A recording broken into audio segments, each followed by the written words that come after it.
Salut à toi jardinier permaculteur qui va découvrir la vidéo de que faire dans son jardin permaculture au mois de février.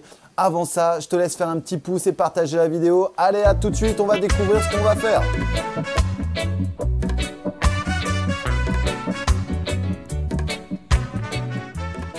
Salut les amis, ici The Prof d'Ortie. Alors aujourd'hui, on va travailler sur le jardinage au mois de février. Alors on va faire un petit tour du jardin pour voir ce qui s'y passe et on va commencer à faire nos premiers semis qui nous donneront de vrais légumes, de bons légumes pour cette nouvelle saison qui va se passer dans quelques mois.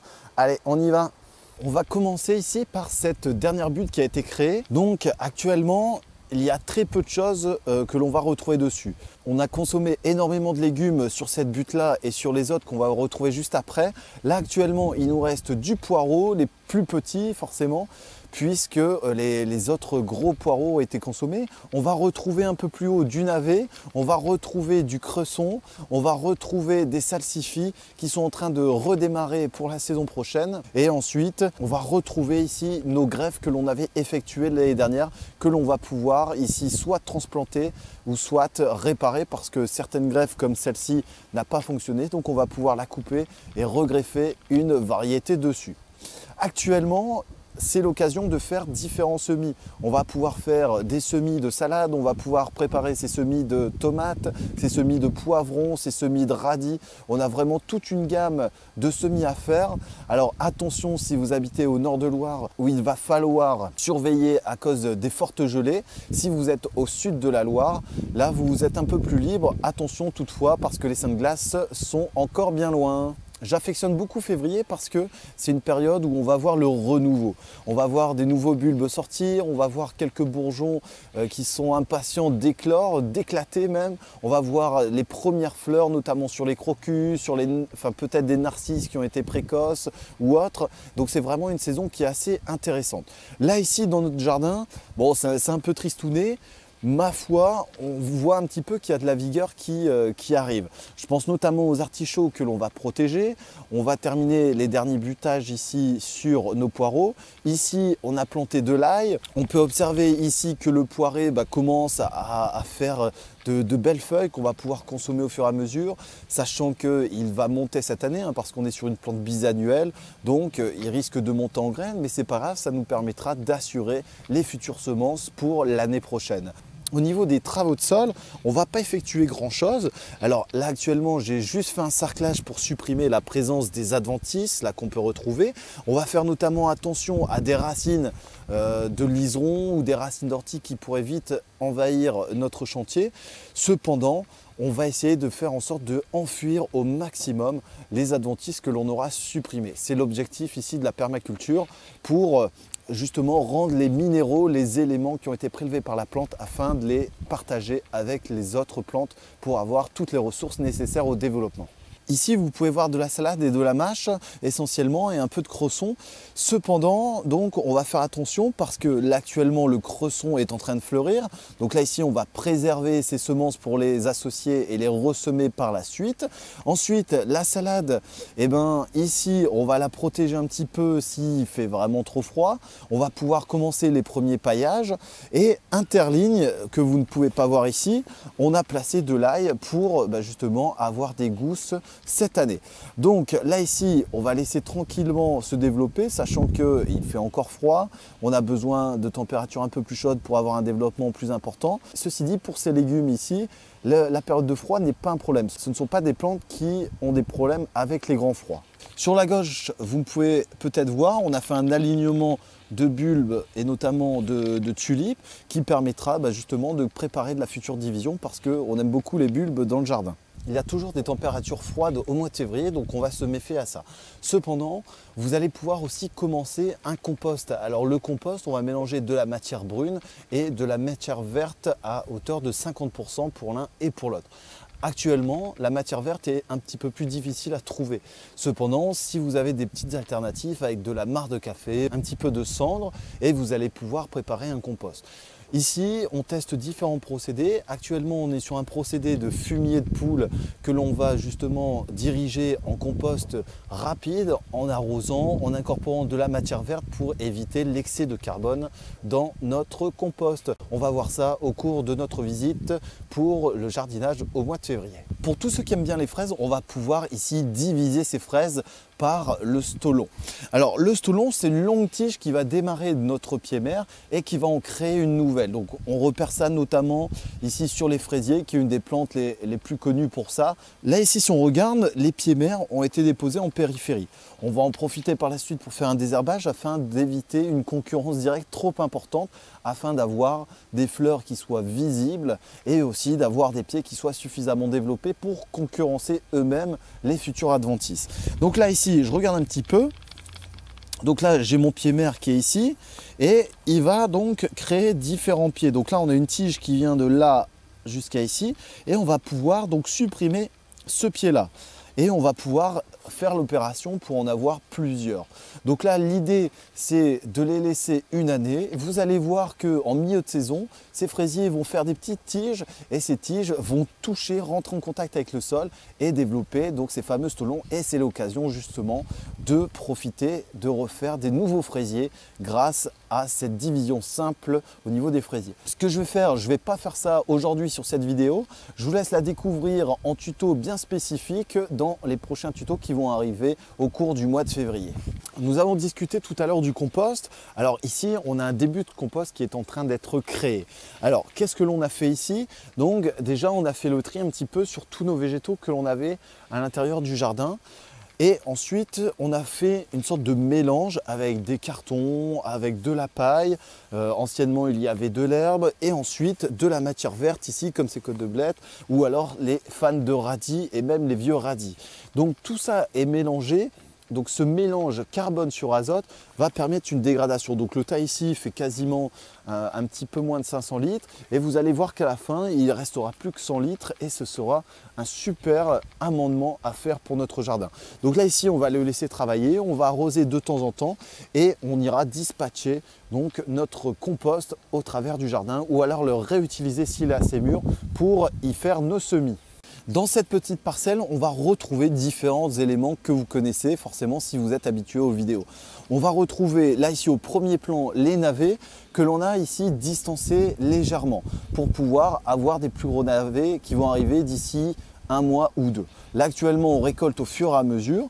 Ensuite on va avoir du céleri ici qu'on va laisser monter en fleurs pour avoir des semences cette année.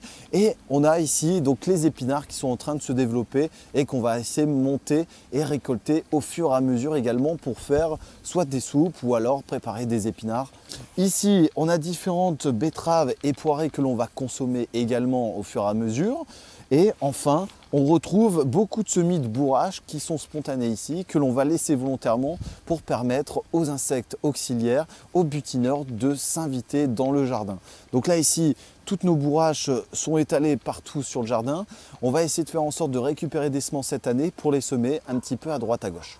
Sur cette parcelle, on va retrouver le paillage qui a été mis en place et qui sera déplacé au moment des plantations.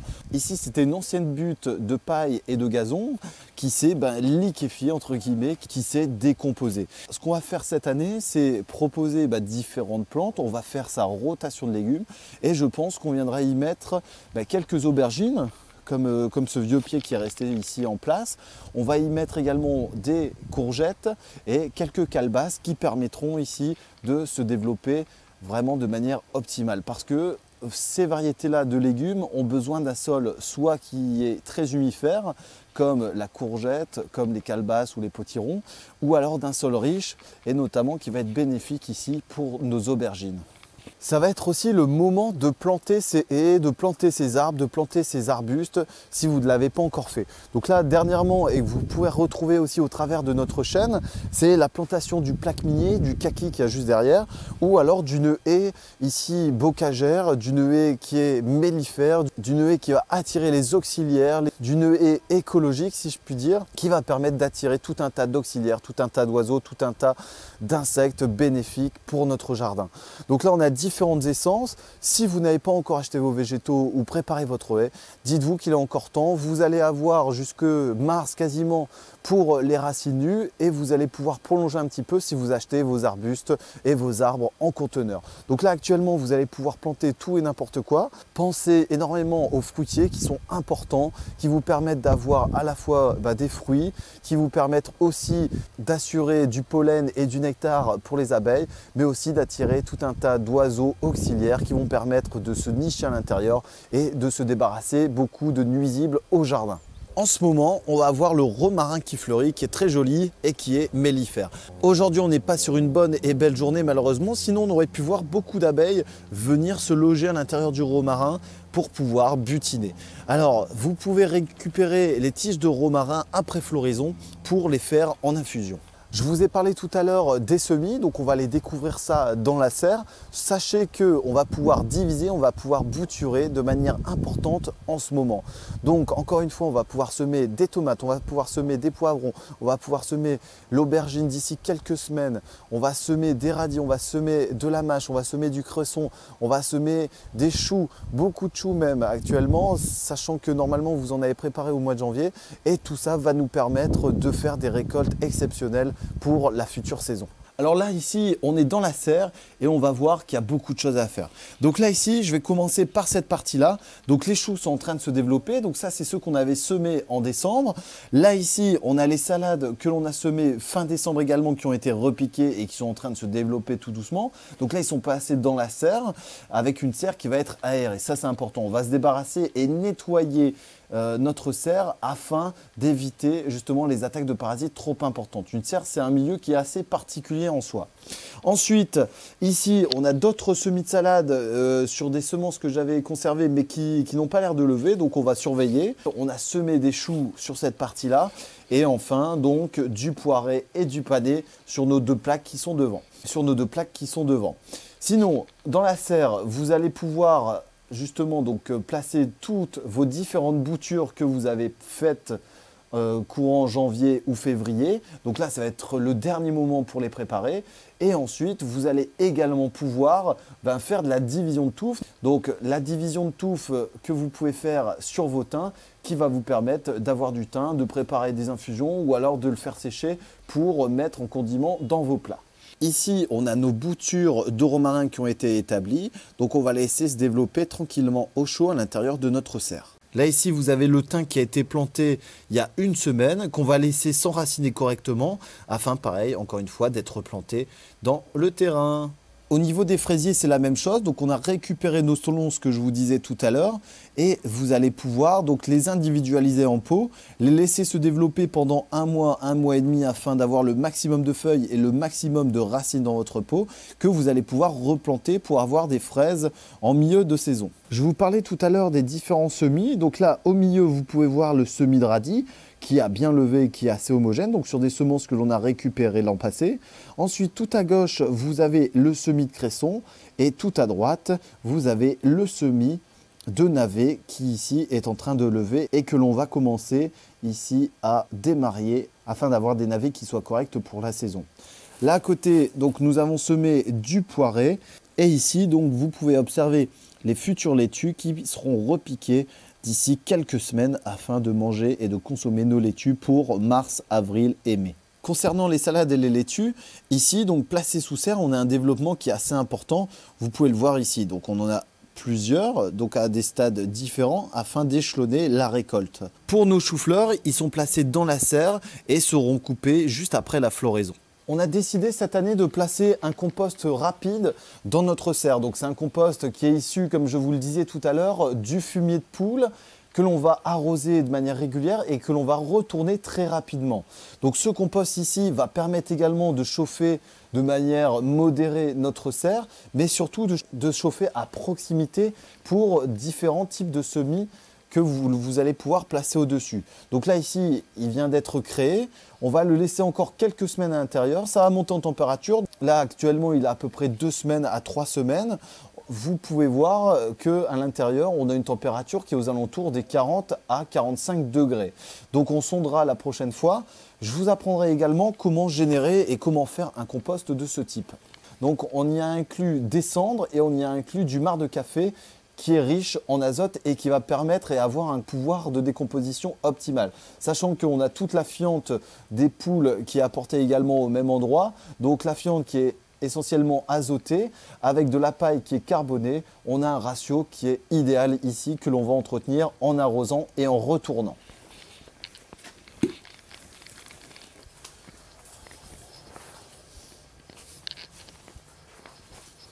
Donc on peut voir de la chaleur se dégager. Voilà. Et donc on va faire ça de manière régulière afin d'optimiser au maximum son compost. On va y mettre un arrosoir dessus et on va rebâcher pour optimiser l'effet de décomposition.